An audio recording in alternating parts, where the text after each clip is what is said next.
সব জীবেরা ভগবানের উৎকৃষ্ট শক্তি, কারণ গুণগতভাবে তার অস্তিত্ব ভগবানের সঙ্গে এক, কিন্তু ক্ষমতার বিচারে তারা কখনই ভগবানের সমকক্ষ নয়। ভগবানের উৎকৃষ্ট শক্তি জীব যখন শুকনো ও স্থূল অনুৎকৃষ্ট শক্তিকে ভোগ করে, তখন সে তার প্রকৃত চিন্ময় ও মন বুদ্ধিকে ভুলে যায়। জড়া প্রকৃতির দ্বারা প্রভাবিত হয়ে পড়ার ফলে জীবের এই বিস্মরণ ঘটে। কিন্তু জীব যখন মায়াময় জড়া শক্তির প্রভাবে থেকে মুক্ত হয়, তখন সে মুক্তি লাভের পর্যায়ে উপনীত হয়। জড়া শক্তির দ্বারা আচ্ছাদিত হয়ে অহংকারের প্রভাবে জীব মনে করে যে সে তার দেহ এবং এই দেহকে কেন্দ্র করে যা কিছু তা সবই তার। যখনই সে তার অজ্ঞাতার জনিত জড়া শক্তির প্রভাবে থেকে মুক্ত হয়, তখনই সে তার স্বরূপ সম্বন্ধে সচেতন হয়। আবার ভগবান আপনারা যারা এখানে আসছেন, আপনারাও ঠিক একই রকম। ধরুন আপনারা এখন মায়ামুক্ত, ভগবান এই সান্নিধ্য লাভ করার কারণে এখন যারা কৃষ্ণ ভক্তি করছেন, ঠিক এই পর্যায়ে এখন আপনারা আছেন আর কি। মায়ামুক্তর এই কথাটা ব্যাখ্যা করেছেন প্রভুপাদ এখানে। আবার ভগবানের সঙ্গে এক হয়ে যাওয়ার যে দুর্বুদ্ধি সন্ধি, সেটিও একটি মস্ত বড় বন্ধন। প্রকৃতপক্ষে এটি হচ্ছে সবচেয়ে নিকৃষ্টতম বন্ধন। তাই জড় বন্ধন থেকে মুক্ত হতে হলে ভগবানের সঙ্গে এক হয়ে যাওয়ার দুর্বিসন্ধি ত্যাগ করতে হয়। এখানে গীতায় ভগবান শ্রীকৃষ্ণ বলেছেন, জীব হচ্ছে তার অনন্ত শক্তির একটি শক্তি মাত্র। এই শক্তি যখন জড় জগতের কুলস থেকে মুক্ত হয়ে পূর্ণভাবে কৃষ্ণ চেতনা লাভ করে, তখন সে তার স্বরূপ উপলব্ধি করে মুক্তি লাভ করতে পারে। ऐसी भक्ति वेदांत स्वामी शिला प्रभुपाद की जय, जगतगुरु शिला प्रभुपाद की जय, निताई गौर सीतानाथ प्रेमानंदे। আপনারা যারা আরও ভালো বুঝতে চান, এই তাৎপর্যটা উপলব্ধি করবেন, তাহলে জীবনের আপনারা একটা ভালো কৃষ্ণভক্তি লাভের একটা পন্থা খুঁজে পাবেন। প্রভুপাদ যে সমস্ত তাৎপর্য দিয়েছেন যেই কোনো গ্রন্থের ভিতরে, আপনি দেখবেন সেই তাৎপর্য পড়ে আপনি একটা এরকম আনন্দ পাবেন, আপনার জীবনের সর্বশ্রেষ্ঠ আনন্দ। আমাদের পরম পূজ্যবাদ ভক্তিচারু স্বামী গুরু মহারাজ একবার শুধু ভক্তি রসায়নিত সিন্ধু পড়েছিলেন। উনি বলেছেন, আমি ওই গ্রন্থটা এরকমভাবে পড়েছি, খাওয়া দাওয়া নাওয়া ঘুম ভুলে গিয়েছি। মানে যতটুকু দরকার অতটুকু, তারপরে শুধু পড়তো। মানে ধ্যান, গ্রন্থ পড়ার ভিতরে আমাদের একটা ধ্যান থাকতে হবে। ধ্যান না হলে হবে না। চঞ্চল মন দিয়ে ভগবানকে লাভ করা যায় না। ষষ্ঠ অধ্যায় ভগবান এই চঞ্চল মনের উপরে খুব ভালো ব্যাখ্যা দিয়েছেন। কোনো ব্যক্তি যদি ভগবানের এই চঞ্চল মনের ব্যাখ্যা শুনতে চান, মন কিভাবে নিয়ন্ত্রণ করবেন। অনেকে আছে না যে বলে, প্রভু আমি মনকে নিয়ন্ত্রণ করতে পারি না, আমি কীভাবে তা করব? তাহলে আপনি পঞ্চম অধ্যায়ে পড়ুন। আর যদি বলেন যে প্রভু আমি কর্ম থেকে আসক্তি, মানে কর্মে আমার খুব আসক্তি, আমি কর্মকে ত্যাগ করতে পারছি না, তাহলে আপনি পঞ্চম অধ্যায় পড়ুন। কিভাবে কর্ম ত্যাগ করতে হয় সেটা আপনি বুঝতে পারবেন। যদি না পারেন, আপনার কোনো সান্নিধ্য যদি ভালো ভক্ত থাকে, তাদের শরণাগত হন, আপনি পঞ্চম অধ্যায় ভালো বুঝতে পারবেন। এটি হলো একটা বুঝার একটা অঙ্গ। আর যেহেতু আপনি মুভমেন্টে আছেন চৈতন্য মহাপ্রভুর স্মরণে, তাহলে এত কথাই নেই।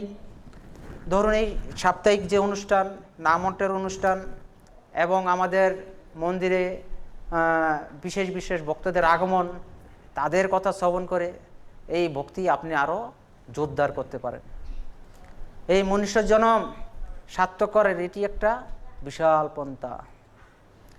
তো আমরা চৈতন্য মহাপ্রভুর লীলা সম্বন্ধে একটু শ্রবণ করব, আর সময় খুব সাপেক্ষ, সেই মাধ্যমে যাতে আমরা যারা এখানে আছেন চৈতন্য মহাপ্রভুর কথা শ্রবণ,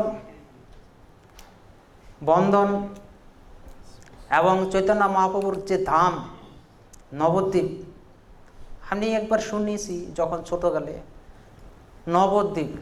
আরে নবদ্বীপ নামটা শোনা মাত্রই একটা আনন্দ হয়েছে, আরে কি নবদ্বীপ আবার কীরকম হয়?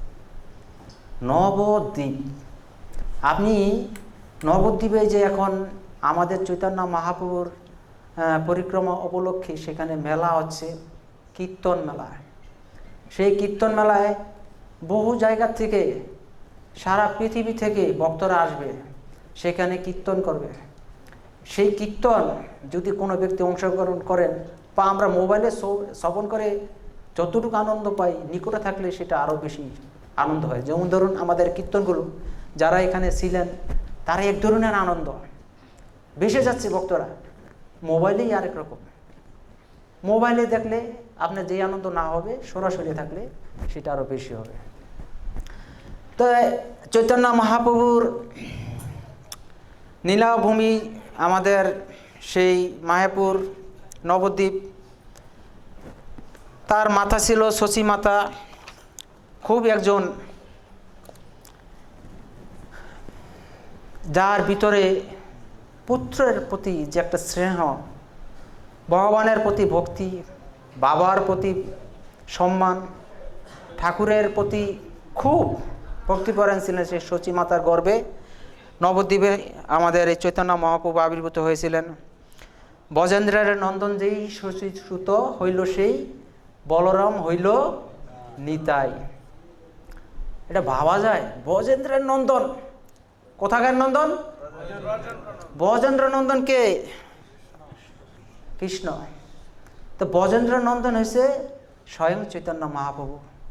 অনেক দিন আগে আমার একজন গ্রামের ভদ্রলোক, শিক্ষিত, চৈতন্য মহাপ্রভু কি ভগবান আমাকে বলছে। আমি বললাম হ্যাঁ চৈতন্য মহাপ্রভু ভগবান। তো উনি বিশ্বাস করে না। তখন উনি মোবাইলটা দিয়ে কী করলো, আরও 10 বছর আগে আমি বললাম চৈতন্য মহাপ্রভু ভগবান, উনি বিশ্বাস করলো না। তো উনি মোবাইলে কী খুঁজলো, কিন্তু আমি তখন বুঝতে পারি নাই তখন উনি কী দেখছে। তখন দেখে সেকে বললো যে হ্যাঁ চৈতন্য মহাপ্রভু ভগবান, উনি মানলো। তবে আমি এই কিছুদিন পরে বুঝতে পারলাম যে আসলে চৈতন্য মহাপ্রভুকে উনি কোথায় খুঁজলো। তো উনি, আমার মনে হয় সে সম্ভবত গুগলে করছে, বুঝে দেখলো যে চৈতন্য মহাপ্রভু ভগবান। দেখুন, যে যে কালচারে বুঝতে পারে তাকে সেই কালচারে বোঝাতে হবে। তাই আপনারাও যদি প্রচার করতে চান তবে এভিডেন্স দিয়ে প্রচার করতে পারেন। মনে করুন এই শাস্ত্র থেকে কিছু শ্লোক আবৃত্তি করুন, তারপরে তাকে বুঝান, তাহলে সে এক ধরনের বুঝবে। তা আমার থেকে সে শুনলো, সেটা বুঝলো না, মানলো না। গুগল থেকে সে শুনে মানলো যে না, গুগল যেহেতু বলছে তাহলে এটা হবে। কারণ এই জগতের দেখুন কি একটা অবস্থা, সাধু সন্তোষের এই কলিযুগে মিথ্যা হয়ে গেছে। দেখেন সাধু সে হলো জেলে, আর যারা সন্ত্রাসী, ধর্মের নামে কত কিছু করছে তারা বাইরে। তা এই কলিযুগের প্রভাবটা এরকম। মানে একটা ক্ষেতে এই যে পাণ্ডবরা দেখলো যে বেড়া দিয়েছে, বেড়া ক্ষেত খাইছে, বেড়া দিছে যে ক্ষেতকে রক্ষা করার জন্য, সে বেড়া ক্ষেত খাচ্ছে। আবার দেখলো ওই যে এত বড় একটা হাতি চলে গেল শুয়ের এই একটা ছোট্ট ফুটো দিয়ে, আর সেই ফুটোর মধ্যে লেজটা আটকে গেল না, দূর এত বড় হাতিটা গেল, লেজটা আটকে গেল। এটা হয় নাকি? কলিযুগের এটি হলো কলিযুগের যুগান্তাজে, মানে চারি যুগে চারি ধর্ম, জীবের কারণ ইহা হইতে ধর্ম নাই শূন্য সনাতন। মানে 4টি যুগ অনুযায়ী ভগবান ধর্ম দিয়েছেন, যেই যুগে যে ধর্ম সেটাই আপনাকে অনুসরণ করতে হবে। এখন আমাদের যুগে হলো হরিনাম সংকীর্তন। এখন যদি কোনো ব্যক্তি বলে, আমরা তো আগে দেখছি যে ভগবান শ্রীহরি এরকমভাবে ধ্যান করছে, তারপরে আবার তেতা যোগে, ওসব দেখলে হবে না। ভগবান নিজে বসে চৈতন্য মহাপ্রভু, চারি যুগে চারি ধর্ম, জীবের কারণ ইয়ে হয়তো ধর্ম নাই শূন্য সনাতন। এই যুগে যে ধর্ম সেটাকে আপনাকে ফলো করতে হবে। আর যদি আপনি অন্যথায় অন্য ধর্ম ফলো করেন তাহলে কাজ হবে না। তো এই চৈতন্য মহাপ্রভু আবির্ভূত হয়েছে শ্রীমদ্ ভাগবতমে, তার আগেই বর্ণনা করা হয়েছে। কৃষ্ণ বর্ণং তিসা কৃষ্ণ সঙ্গ পাঙ্গদ পাশদম যজন্তে সংকীর্তন প্রায়ব যজন্তে হি সুমেধাস। এই কলিযুগে সুমেধা সম্পূর্ণ ব্যক্তিগণ অবিরাম কৃষ্ণ কীর্তনকারী ভগবানের অবতারকে আরাধনা করার জন্য সংকীর্তন যজ্ঞের অনুষ্ঠান করেন। যদিও তার গায়ের রং অকৃষ্ণ, তবুও তিনি স্বয়ং কৃষ্ণই। তিনি তার সঙ্গী সেবক অস্ত্র এবং অন্তরঙ্গ পার্শ্বদের পরিবৃত শব্দটির অর্থ হল ভগবানের সাথে মিশে থাকা। মানে এই যে ভগবানের এখানে কারা ভগবানের সেবা করবেন, চৈতন্য মহাপ্রভুকে কারা জানতে পারবেন? বলছে যে সুমেধা, যাদের জ্ঞান খুব ভালো থাকবে তারাই শুধুমাত্র বুঝতে পারবে। চৈতন্য মহাপ্রভু যখন পুরীধামে গেলেন, পুরীধামে কার সাথে তার সাক্ষাৎ হলো? সার্বভৌম ভট্টাচার্যের সাথে। সার্বভৌম কত বড় পণ্ডিত! উনি এই প্রকাশানন্দ বড় বড় সন্ন্যাসীদের শিষ্যদের পড়াতেন। তার একটি টুল ছিল, সেইখানে তারা শিক্ষা লাভের জন্য আসতো। শিষ্য না, মানে শিক্ষা দিতেন সার্বভৌম ভট্টাচার্য। তো সার্বভৌম ভট্টাচার্যের মতিগতি যদি কৃষ্ণ ভক্তি হয়, বৈষ্ণব হয়, মহাপ্রভু চাইলেন যে উনি যদি বৈষ্ণব হয় তাহলে আমার এই প্রচারটা আরও বৃদ্ধি পাবে। তো চৈতন্য মহাপ্রভুর প্রথম টার্গেট ছিল সার্বভৌম ভট্টাচার্যকে ভক্ত করার। এটা ছিল চৈতন্য মহাপ্রভুর একটার উদ্দেশ্য। তো চৈতন্য মহাপ্রভুর যুক্তি সার্বভৌম ভট্টাচার্য গ্রহণ করেছেন, মেনেছেন, বৈষ্ণব হয়েছেন। যখন নাকি সার্বভৌম ভট্টাচার্য শুনলেন চৈতন্য মহাপ্রভু দক্ষিণ ভারত চলে যাবেন, তখন তার ভিতরে বহুত কষ্ট হলো। সেই কষ্ট মহাপ্রভুকে বলল যে মহাপ্রভু তুমি এখন চলে যাবে, বহু পূর্ণ ফলে পাইনি তোমার সঙ্গ, হেন সঙ্গ বিধি মোরে করিলা ভঙ্গ। শিরে বজ্র পরে যদি পুত্র মরি যায়, না সৈন্য তোমার ব্যথা সহুন না যায়। বহু জন্মে প্রভু, মানে বহু জন্মের পরে, বহু জন্মে, মিউজিক লাগবে না, জাস্ট আমি বলছি, আমি তো আর অত বলবো না। তখন চৈতন্য মহাপ্রভু বহু জন্মের পর এই সার্বভৌম ভট্টাচার্য, এই যে দেখুন কে উপলব্ধি করতে পারছে? সুমেধা। বলুন কে উপলব্ধি করতে পারছে? আবার বলুন কে উপলব্ধি করতে পারছে? সুমেধা অর্থ কি? যার অনেক জ্ঞান, যার, জোরে বলুন, যার, আবার বলুন, শোনা যাচ্ছে না, যার অনেক। তো এই সুমেধা সম্পূর্ণ ব্যক্তি ভগবান চৈতন্য মহাপ্রভুর আরাধনা করেন, সেইটা হলো একজন ব্যক্তি সার্বভৌম ভট্টাচার্য। এখন সার্বভৌম ভট্টাচার্য বড় বড় সন্ন্যাসীদের পড়াতেন, সেই ব্যক্তি যদি কৃষ্ণ ভক্তি করে তাহলে আমি আপনি কি করতে পারি কি পারি না? পারি কি পারি না? জোরে বলুন। তো যারা আজকে হরিভজন করছেন না তারা শুধু কি দেখবেন না কিছু হরিভজন করবেন? হরিভজন করার ইচ্ছা কি আছে নাকি নাই?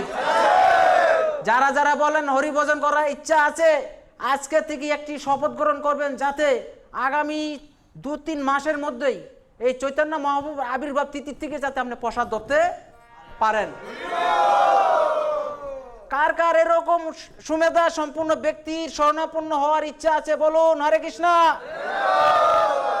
যারা হয়েছেন তারা না, নতুন যারা যারা মনে করুন যে এখনো প্রসাদ খাচ্ছেন না, হবেন প্রসাদ বুঝি ইচ্ছা আছে, কিন্তু সেটা আপনি লালন করবেন না হৃদয়ে বেশি দিন, তাহলে কি হবে? ভগবান এই যে দৈবীয় গুণময়ী মমময়ের দূরত্ব, ভগবানের যে মায়া শক্তি সেটা আপনাকে খেয়ে দেবে, মানে বশ হয়ে যাবেন। তখন আপনার সেই জ্ঞানটা থাকবে না, সাধুসঙ্গ ভুলে যাবেন, হরিনাম ভুলে যাবেন। এই যে কতক্ষণ এই যে আপনি শুনেছেন বলরাম অনুজের কথা, সেই কথাটা আপনি ভুলে যাবেন, আপনার ভিতরে সেই জ্ঞানটা থাকবে না। যদি আপনি সঠিক সিদ্ধান্ত সঠিক সময় নিতে পারেন, তাহলেই। একটা কথা বলেছিল দেবী সত্যবতী যে বড়শির আগায় মাছ যখন আসবে তখন তাকে বড়শিতে আটকাতে হবে, আর সুযোগ যখন হবে তখন তার সদ্ব্যবহার করতে হবে। আপনার মনে করুন আজকে সুযোগ এসছে সদ্ব্যবহার করার জন্য, এই একটা সুযোগ যে জগন্নাথের সামনে আপনি বসতে পারছেন, সাধুসঙ্গ করতে পারছেন, এই দিনটা আপনার হবে কি হবে না আপনিও জানেন না। মৃত্যু এত ভয়ঙ্কর, যেই কোনো সময় আসতে পারে। একটি টিয়া পাখি দেখছে তার পাশে যমদূত এসে দাঁড়িয়ে রয়েছে, অদ্ভুত রূপ, ভয়ঙ্কর। তার ভিতরে চিন্তা হলো আমার মনে হয় মৃত্যুর সময় হয়ে গেছে। তখন সে কান্না করছে, অজরে কান্না করার পরে সেই টিয়া পাখি গরু পক্ষীর স্মরণ করলো। পক্ষীরাজ গরুর পক্ষী, সেই গরুর পক্ষীর স্মরণ নেওয়ার সাথে সাথেই গরুর পক্ষী তার সাথে দর্শন দিল। তখন গরুর পক্ষীর কাছে বলল যে প্রভু, আমার সাথে জন্তুর দর্শন দিয়েছে, আমার মৃত্যুর সময় হয়ে গেছে, আপনি আমাকে একটি স্থান দিন যেখানে গেলে আমার মৃত্যু হবে না। তখন গরুর পক্ষীর একটু মায়া হলো, টিয়া পাখিটা একটু বাঁচাই। সে করলো, সে টিয়া পাখিকে নিয়ে 7 সমুদ্র 13 নদী পার হয়ে গেল। এরম বেগে যাওয়ার পরে একটি গুহার মধ্যে তাকে রেখে দিয়েছে। তো টিয়া পাখি ভাবলো যে বাহ, আমি মনে হয় বেঁচে গেছি,